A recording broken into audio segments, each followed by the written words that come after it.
So, ich glaube, ich habe den perfekten Lagerplatz für Nacht gefunden. Unter dieser dicken kalabrischen Kiefer. Und dann kann ich hier genau zwischen Stamm und Stein liegen. Und hier ist die perfekte kleine Feuerecke.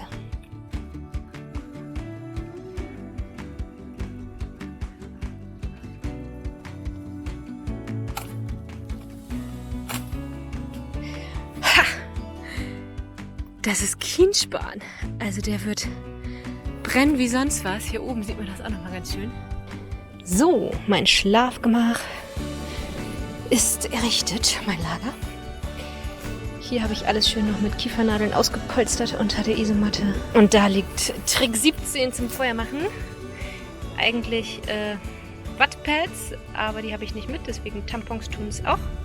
Mit Vaseline und dann Feuerstahl und die Vaseline, die brennt ganz lange, dass man genug Zeit hat, dann kleine Hölzchen draufzulegen.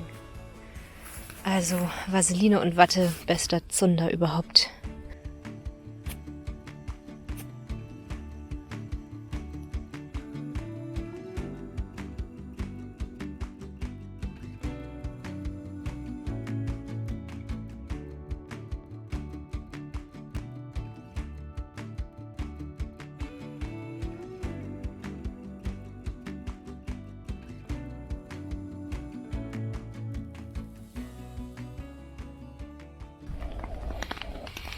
Es regnet schon den ganzen Tag.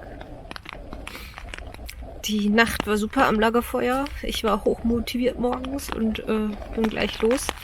Alles regenfest eingepackt und zu Anfang ging es auch noch. Habe ich gedacht, gut, ich kann ja auch im Regen laufen, aber jetzt ist das so nebelig und da bringt es überhaupt nichts, auf dieses Bufavento Castle raufzusteigen, weil ich sehe nichts, 10 Meter vielleicht.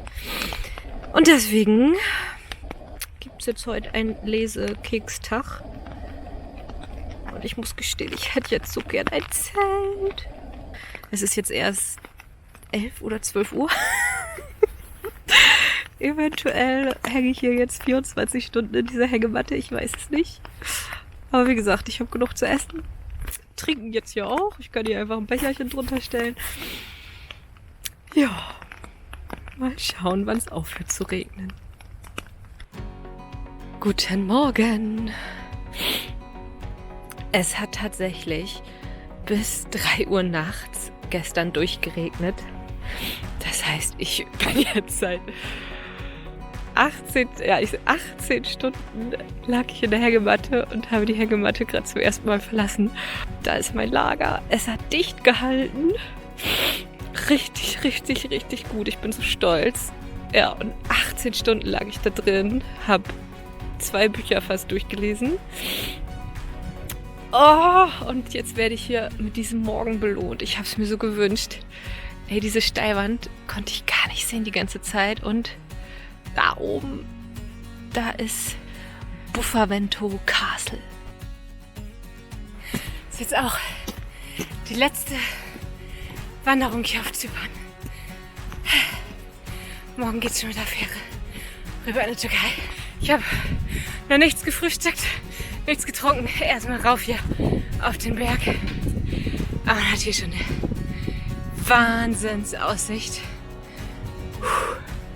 Jetzt geht's hier direkt immer weiter hoch an der Felswand.